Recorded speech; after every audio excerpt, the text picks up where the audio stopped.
disampaikan yaitu jangan ulang. Mudah-mudahan apa yang disampaikan senantiasa itu sambil ilmu semuanya dalam ilmu yang bermanfaat untuk siapapun misalnya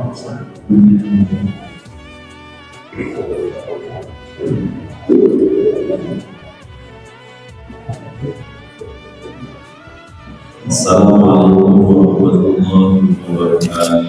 Waalaikumsalam. Bismillah, alhamdulillah, salatu wassalamu ala rasulillah Sayyidina Muhammad ibn Abdillah wa ala alihi wa ashabihi wa mawalah wa la hawla wa la quwwata illa billah. Wa qala Allah ta'ala fi kitabihil karim, a'udzu billahi as-sami'il 'alim minasy syaithanir rajim. Bismillahirrahmanirrahim. Wa ma khalaqatul jinna wal insa illa liya'budun. Al-ayah sadaqallahul azim wa sadaqa rasuluhul karim wa nahnu ala dzalika minasy syahidin wasyakirin alhamdulillahi rabbil alamin. Subhanaka la ilma lana illa ma 'allamtana innaka antal alimul hakim. Allahumma ja'al jam'ana hadza jam'an marhuma wa tafarruqana min ba'dihi tafarruqan ma'suma. Alhamdulillahi rabbil alamin. Yang saya hormati Bapak Ketua DKM Masjid Abu Bakar As-Siddiq beserta jajaran para inohong di mana itu Cempakarum, para sepuh, bini sepuh, dan juga para hadirin yang insya Allah dimuliakan Allah Subhanahu Wa Taala. Puji dan syukur kita haturkan pada Allah Subhanahu Wa Taala atas segala limpahan nikmat karunia yang Allah limpahkan pada kita sekalian, sehingga di malam hari ini kita bisa bersimpuh di rumah Allah Subhanahu Wa Taala dalam rangka meraih ridha Allah Subhanahu Wa Taala dengan mengikuti talim kajian di malam Senin ini. Mudah-mudahan langkah semuanya dicatat sebagai amal soleh. Bapak-bapak yang dirahmati Allah Subhanahu Wa Taala, Allah menciptakan kita semua di dunia ini tentunya memiliki tujuan. Ada peran khusus yang Allah berikan kepada kita sebagai manusia, yang secara umum peran kita itu ada dua. Yang pertama adalah sebagai Abdullah, sebagai hamba Allah Subhanahu Wa Taala. Yang kedua sebagai khalifah fil ardh. Mohon dicatat. Pertama sebagai Abdullah, sebagai hamba Allah. Yang kedua sebagai khalifah fil ardh, sebagai pemimpin di muka bumi ini. Ini peran manusia di dunia itu. Sebagaimana Allah firmankan di dalam Al-Quran yang tadi saya sampaikan di mukadimah, a'udzubillahi minasyaitonirrajim, wa ma khalaqtul jinna wal insa illa liya'budun. Serat naon Pak? Serat Al-Quran. Malepat Pak, itu surat Al-Quran. Surat Az-Zariyat ayat 56. Tidak semata-mata Allah ciptakan dan aku menciptakan jin dan manusia itu sebagai hamba Allah, untuk mengabdi kepada Allah, ya, untuk menjadi hambanya Allah Subhanahu Wa Taala. Oleh karena itu maka sebagai hamba ini tentunya kita diatur oleh aturan Allah, harus tunduk patuh pada aturan Allah Subhanahu Wa Taala. Yang kedua, Allah memberikan tugas dan peran kepada kita itu sebagai khalifah fil ardh. Ya, ini juga disampaikan dalam Al-Qur'an, a'udzubillahi minasyaitonirrajim, wa id qala rabbuka lil malaikati inni ja'ilun fil ardi khalifah. Ya. Dan ingatlah ketika Tuhanmu berfirman kepada para malaikat, aku hendak menjadikan khalifah di muka bumi. Khalifah itu berfungsi sebagai pemakmur alam, ya, pemakmur alam semesta ini, agar memberikan manfaat yang seluas-luasnya untuk seluruh manusia. Jadi peran ini, nah, supaya kita benar-benar mampu menjalankan peran ini, maka Allah Subhanahu wa Ta'ala utus para nabi dan rasul, ya, sejak Nabi Adam sampai kepada baginda Nabi Muhammad Sallallahu Alaihi Wasallam, agar dua peran ini terjaga betul gitu, sebagai hamba Allah, sebagai khalifah, dibimbing oleh para nabi, dibimbing oleh para rasul. Yang hari ini sudah tidak ada pembimbing para nabi dan rasul, ya, sudah diakhiri dengan nabi yang terakhir, khatamin nabiyyin wal mursalin, yaitu baginda Nabi Muhammad Sallallahu Alaihi Wasallam. Setelah itu tidak ada lagi nabi dan rasul. Kalau hari ini banyak orang-orang yang kemudian mengaku diri sebagai nabi. Ada nabi yang ngaku dari Jawa namanya Tukimin. Masa nabi Tukimin, Pak? Kalau kita baca salawat pada Nabi anak, Allahumma sholli ala Muhammad. Kalau Tukimin nggak enak, Pak.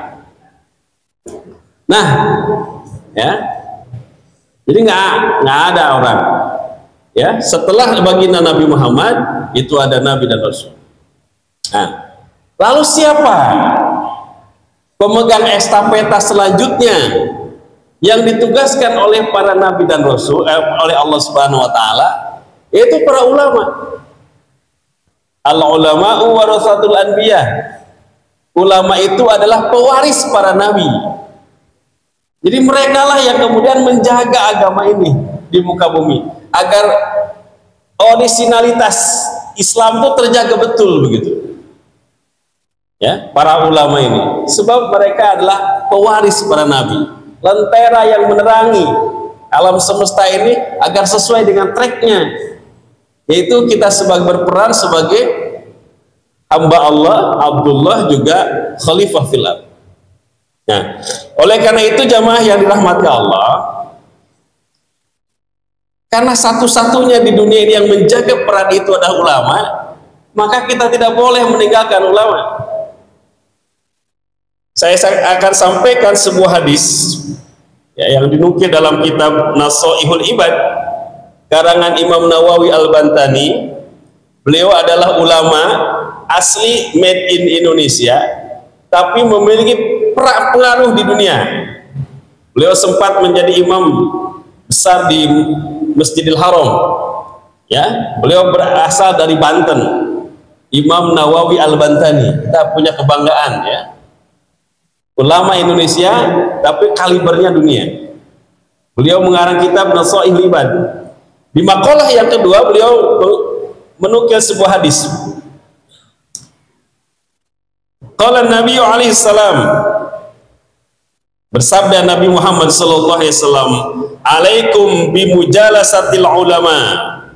Tetaplah kamu beristiqomah duduk dengan para ulama. Ya. Ai al-alimin, yaitu ulama yang mengamalkan ilmunya. Jadi ulama itu ada tiga, Pak. Pertama, ada ulama yang dia memiliki kredibilitas untuk membuat fatwa, ya. Ini biasanya yang tergabung dalam Majelis Ulama Indonesia. Mereka ini adalah penjaga-penjaga agama, ya, termasuk mengeluarkan fatwa, wabil khusus fatwa-fatwa yang memang belum ada di zaman Nabi dan Rasul. Kira-kira narkoba sudah ada zaman Nabi, Pak? Belum. Nah, lalu bagaimana Islam mendudukan hukum narkoba gitu? Nah, para ulama kemudian melakukan ijma, ya, konsensus, kesepakatan para ulama membahas dalam sisi Al-Quran, hadis, ya, dan segala macamnya di dalamnya, dalam kesehatan segala macam aspek dibahas, sampai keluar istimbat hukum, ya, haram sama dengan khamr sebab memabukkan, contohnya begitulah kira-kira. Atau bayi tabung, Pak, sudah ada belum kira-kira di zaman Nabi? Belum ada. bagaimana Islam ini menghukumi bayi tabung? Ya, tuh, rokok. Udah ada di zaman Nabi? Belum ada di zaman Nabi. Belum ada riwayat hadis menyebutkan Nabi Muhammad SAW satu pagi sedang merokok. Itu nggak ada. Berarti rokok nggak ada di zaman Nabi. Nah, bagaimana keluar hukumnya begitu? Di Indonesia sendiri rokok itu masih debatable, Pak. Nggak ada fatwa yang secara tegas. Gitu. Muhammadiyah mengharamkan. Ya. NU makruh. Persis sama makruh. Jadi yang bisa menyatukan NU dan Persis itu rokok. Sama-sama memakruhkan. Yang lain biasanya ada banyak perdebatan. Saya rokok sama ya. Ya. Makanya ketika ada Kiai NU masuk ke hotel, ya, ikut rapat di hotel, itu sedang merokok, Pak. Itu satpam sampai menegur, mohon maaf ini ruangan ber-AC, Bapak tidak boleh merokok. Pak Kiai agak marah. Kenapa? Di situ ada tuh tulisan no smoking, no, NO. Zaman dulu UT apa, Pak? OE, NOE. Ya. Jadi NU smoking, jadi NU merokok gitu. Itu Kiai NU biasanya dalilnya hebat-hebat. Sama. Kalau saya termasuk orang yang tidak merokok, cukup dirokok, Pak. Ya, sepakat, Pak ya. Nah, jadi itu ulama namanya. Nah, yang kedua, wastima'il kalamil hukama, dan mendengarkan perkataan orang-orang yang ahli hikmah. Nah, yang kedua ada term ahli hikmah. Ahli hikmah itu adalah orang yang makrifat kepada Allah, kenal dengan Allah. Nah, ini orang hebat, Pak, kenal dengan Allah. Dan hukama itu kata-katanya tuh berbobot, Pak. Kata-katanya tuh meneduhkan, kata-katanya tuh menenangkan, kata-katanya penuh hikmah. Jadi hukama itu nggak pernah berkata kasar dalam dakwahnya, Pak. Nggak pernah berkata-kata yang tidak semestinya begitu. Ya, karena dakwah itu merangkul, bukan memukul. Dakwah itu mengajak, bukan mengejek. Dakwah itu menginspirasi, bukan mencaci maki. Kalau ada dakwah memukul, ada dakwah mengejek, ada dakwah mencaci maki, itu bukan hukama itu. Ya, nggak boleh. Ya. Nah, ay al-alimina bidatillahi ta'ala al-musibina fi aqwalihim wa af'alihim. Jadi mereka itu kenal dengan Allah, makrifah dengan Allah, dan kata-katanya itu sesuai dengan perbuatan. Nah, itu hebat. Nah, oleh karena itu kita nggak boleh nih, Pak. Kita harus dekat dengan para ulama, dekat dengan hukama. Fa inna Allah Ta'ala, karena sesungguhnya Allah Subhanahu wa Ta'ala yuhil qalbal maita binuri hikmah. Allah itu akan menghidupkan hati yang mati dengan cahaya hikmah. Ya, kenapa kita harus dekat dengan ulama? Kenapa kita harus dekat dengan hukama? Karena mereka itu yang akan menghidupkan hati kita yang mati gitu. Kalau Bapak pengen tahu orang yang hatinya telah mati, gampang, Pak. Kalau orang dinasehati dengan agama, ya, mulutnya, wajahnya nolak, itu tanda orang yang mati, hatinya mati. Ya, gampangnya begitulah. Orang menolak kebenaran, orang nggak mau dinasehati, itu tanda hatinya telah mati. Ini luar biasa, Pak. Jadi kita ini harus dekat dengan ulama, jangan menjauhi ulama. Kayak para sahabat itu begitu, dekat dengan Nabi, setiap hari duduk-duduk di majlis baginda Nabi Muhammad SAW.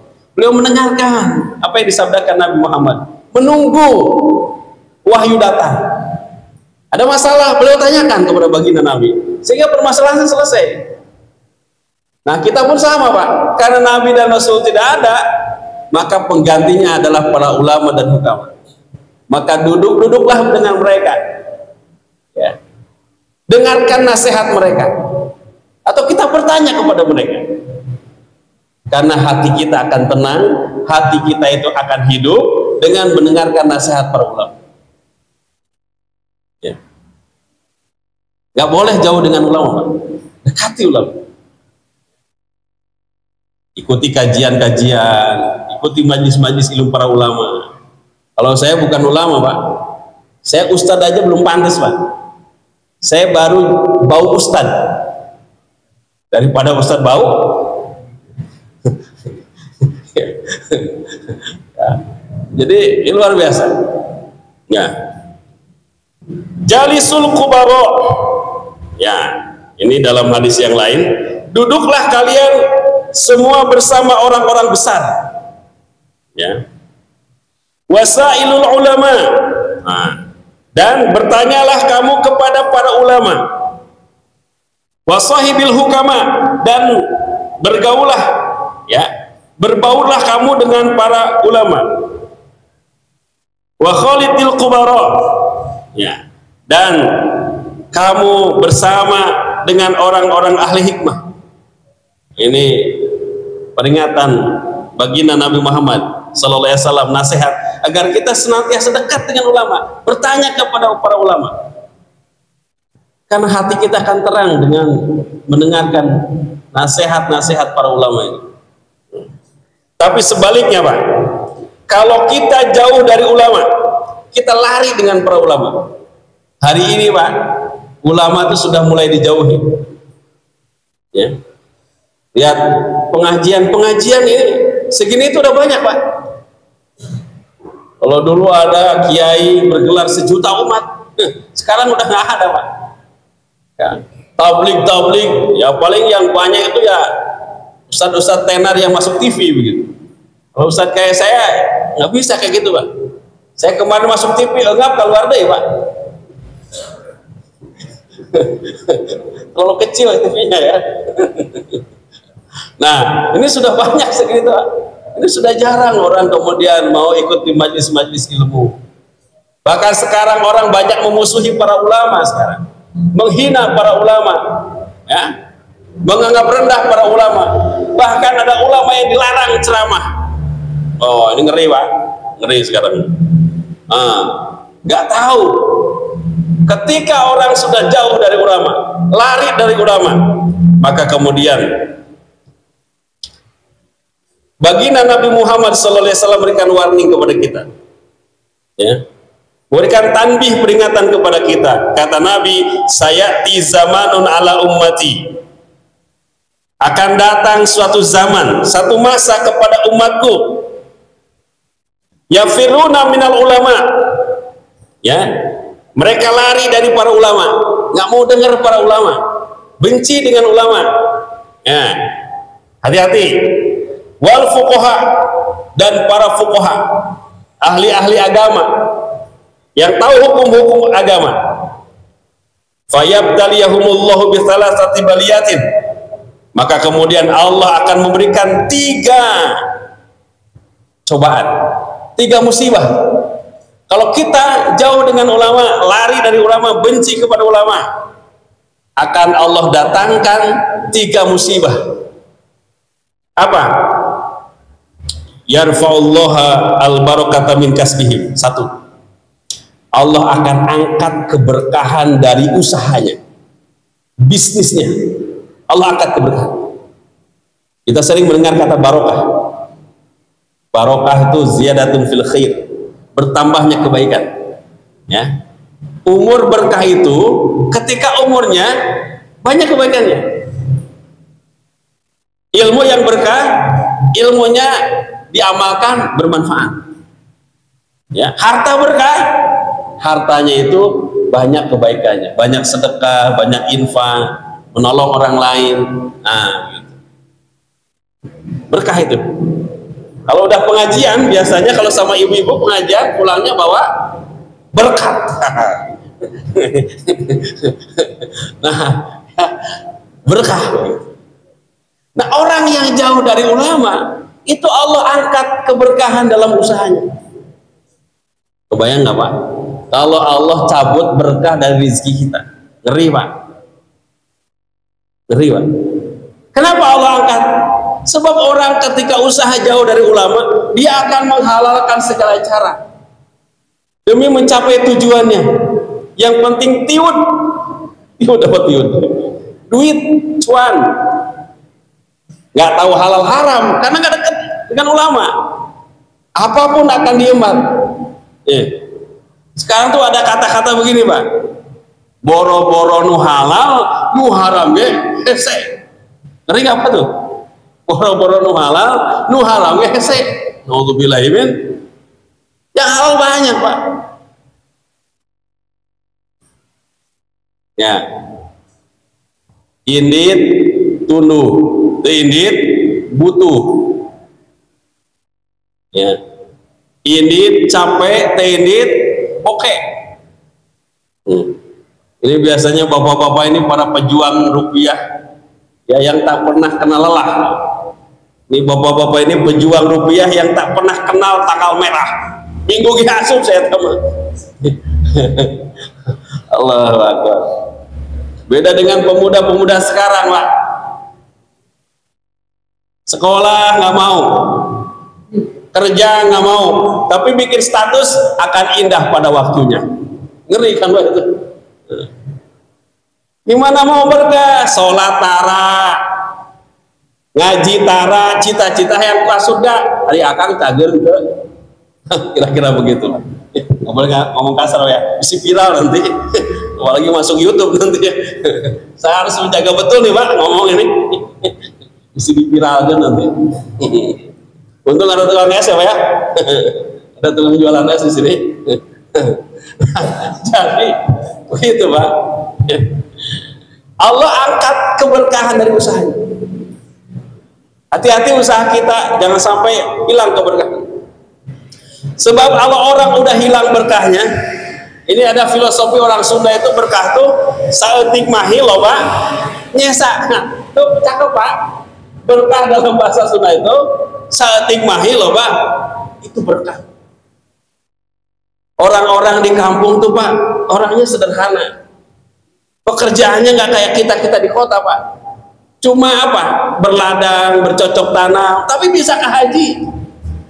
Anak-anaknya bisa kuliah, Masya Allah. Itu berkah. Tetangga saya itu Kang Omod tukang kangkung Pak, tapi alhamdulillah udah ke haji. Saya bilang kan Ali Akang bisa ke haji, sabar sih Pak, laba dari jual kangkung kabayang kok Bapak, tapi bisa ke haji. Alhamdulillah bisa ke haji, dijual aja kebon-kebon Pak. Akhirnya teh pulang haji teh mah geus teu lipo hirupna teh. Biasa nama isuk-isuk geus ka kebon bawa pacu, ini mah tara ngerokok jeung ngopi, geus teu boga kebon. Jadi senang hirupna. Tuh itu berkah Pak. Masya Allah. Kita kadang-kadang berangkat pagi, pulang sore, berangkat sore, pulang pagi. Allahu Akbar, belum di jalan macet ya. Gaji katanya besar, tapi gak cukup terus. Ya, kenapa? Jangan-jangan hilang keberkahan. Jangan-jangan kita jauh dengan para ulama. Ya. Ini hati-hati. Yang berdagang hati-hati, jangan bohong gitu. Hindari kata-kata bohong.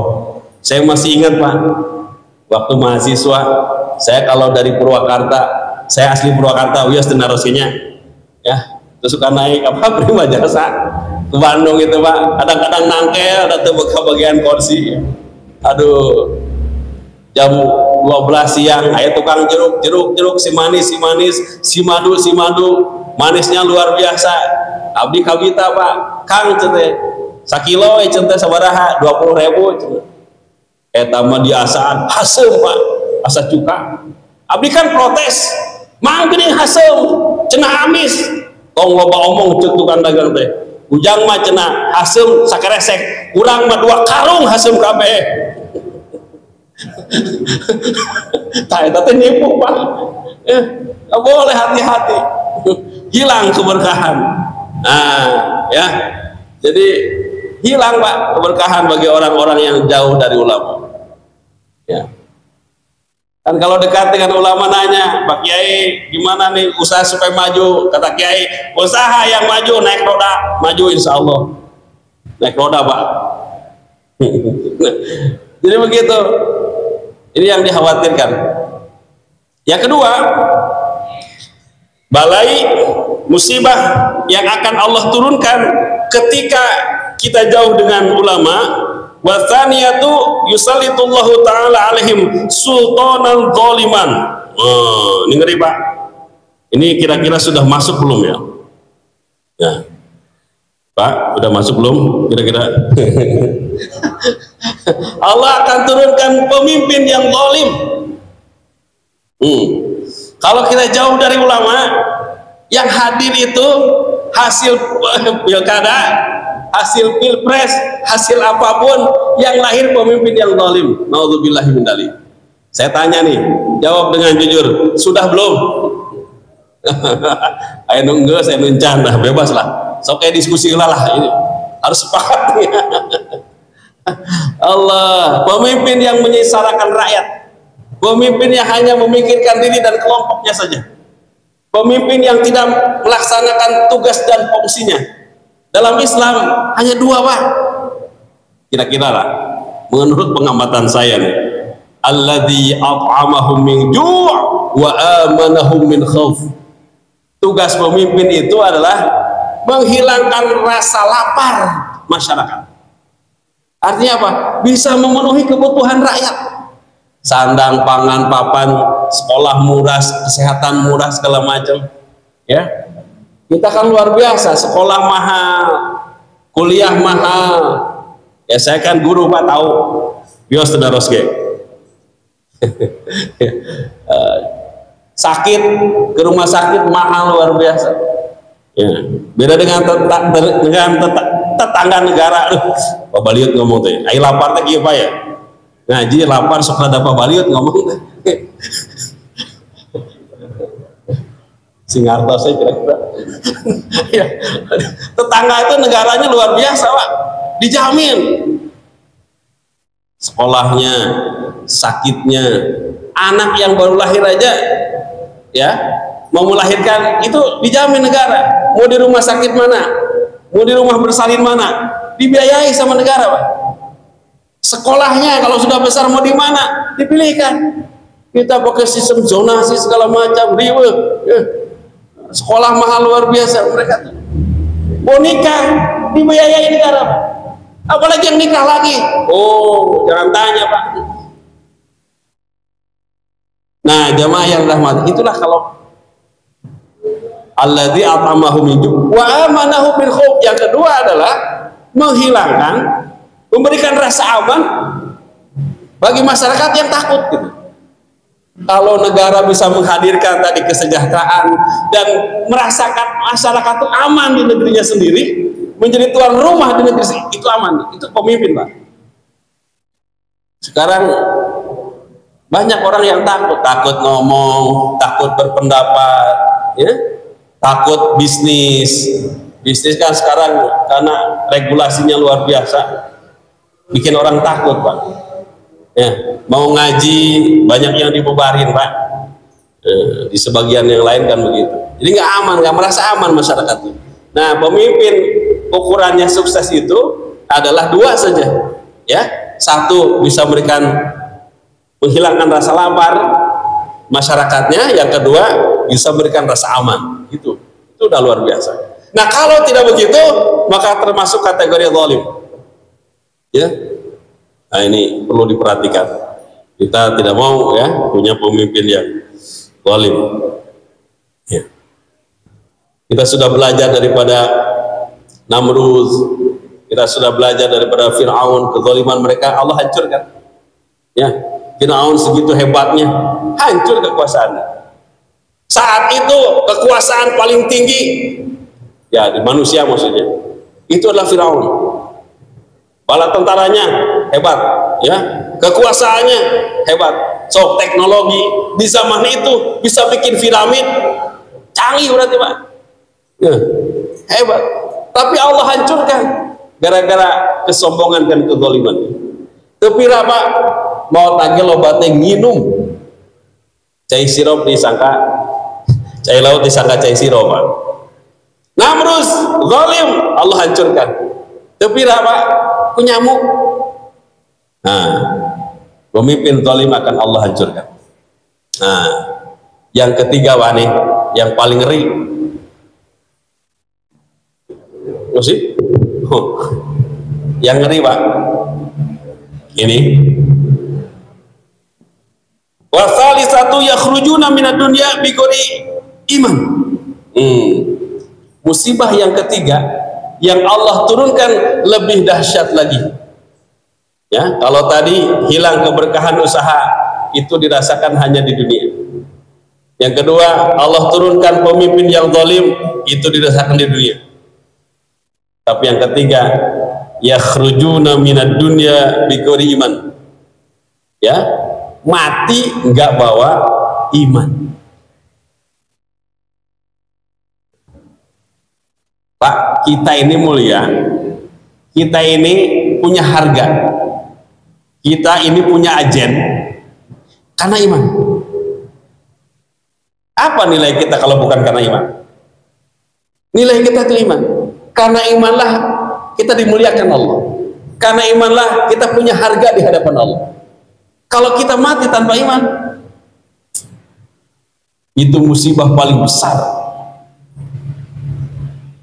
bagi seorang muslim, musibah besar.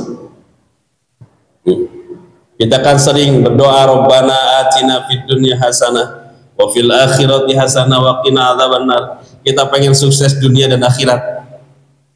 Bagi mereka yang melakukan dua fungsinya tadi, pertama sebagai hamba Allah, yang kedua sebagai khalifah fil ardh, selamat.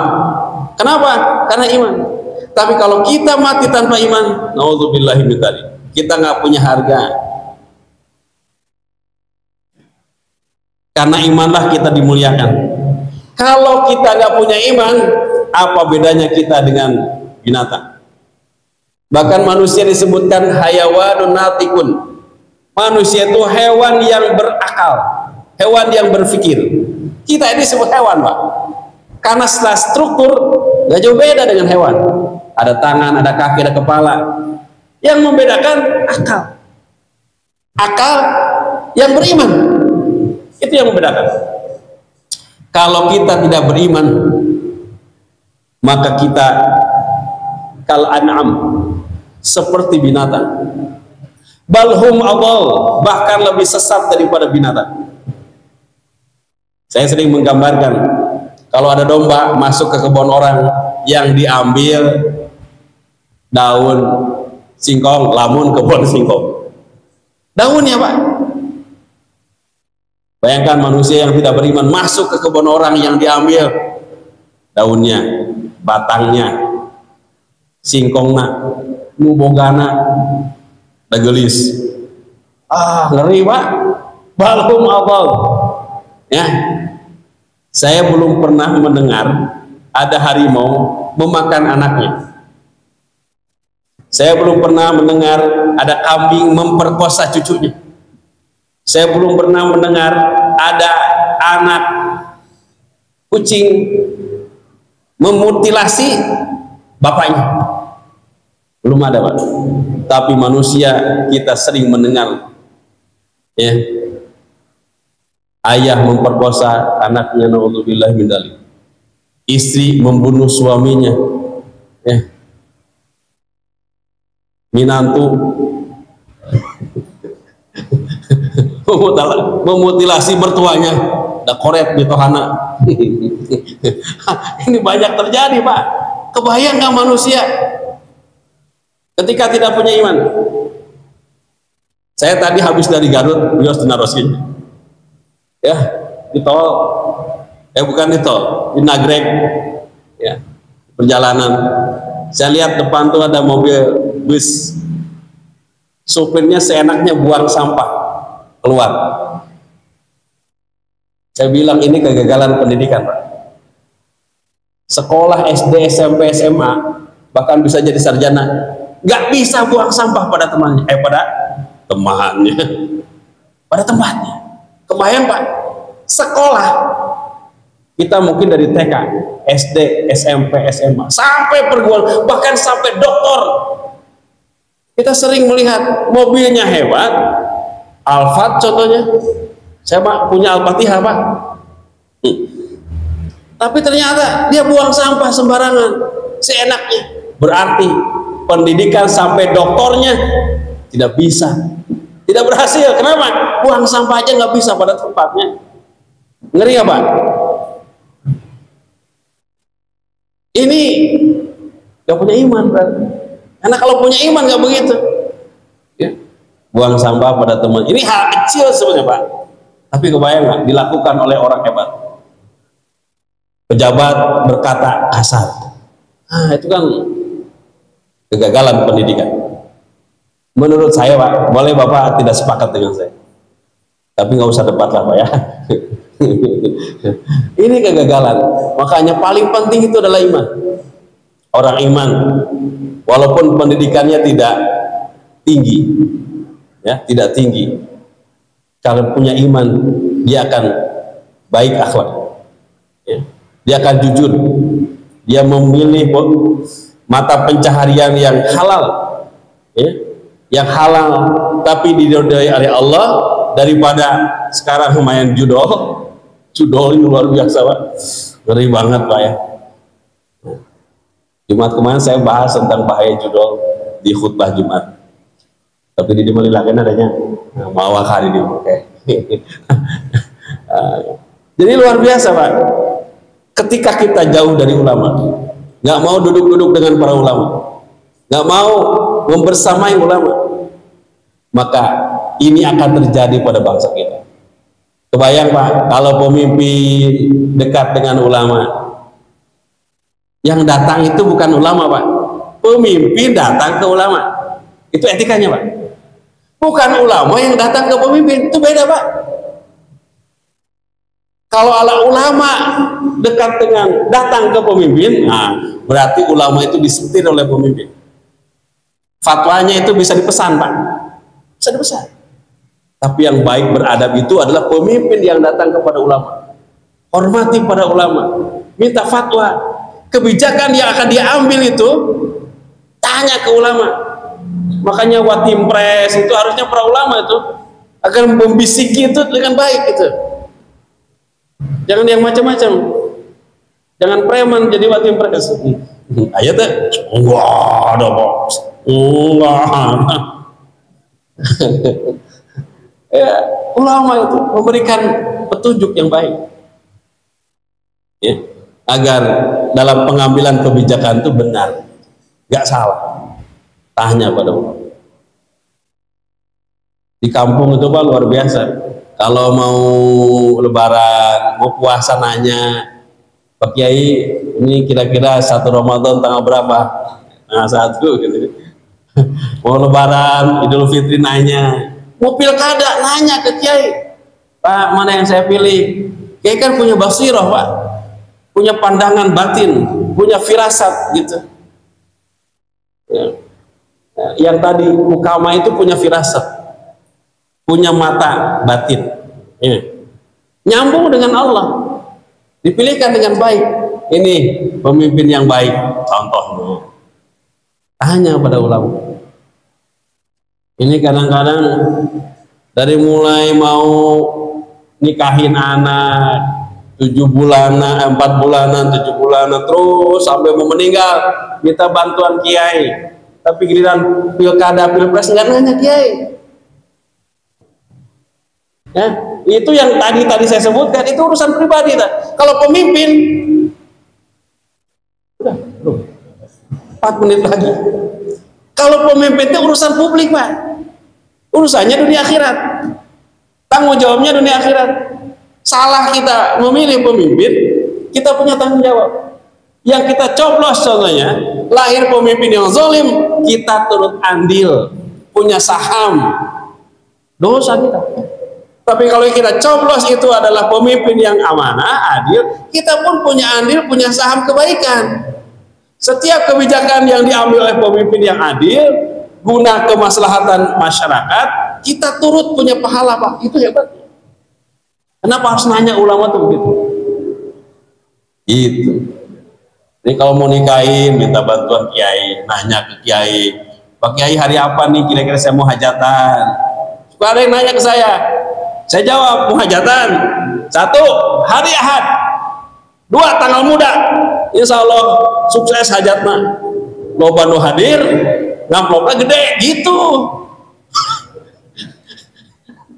Saya mau yang rasional aja lah jawabannya. Jumat hajat, poe Jumaah, ya. Tanggalnya 30. Orang lagi bokeh semua. Gitu Pak ya kira-kira. Mudah-mudahan ada manfaatnya. Kesimpulannya mudah-mudahan kita makin dekat dengan ulama, makin sering mendengarkan petua ulama, senang dengan bermajlis dengan para ulama agar hidup kita berkah, usaha kita lancar, diberkahi Allah Subhanahu wa taala, dihadirkan pemimpin yang soleh. Ini Pak Solehnya Mas sudah ada insyaallah, pemimpin yang adil amanah, kemudian kita pulang kepada Allah bawa iman, gitu ya kira-kira. Demikian yang bisa disampaikan, mudah-mudahan ada manfaatnya. Mohon maaf apabila ada kata-kata yang kurang berkenan, tapi jangan diviralkan. Saya bukan kiai viral. Terima kasih. Assalamualaikum warahmatullahi wabarakatuh.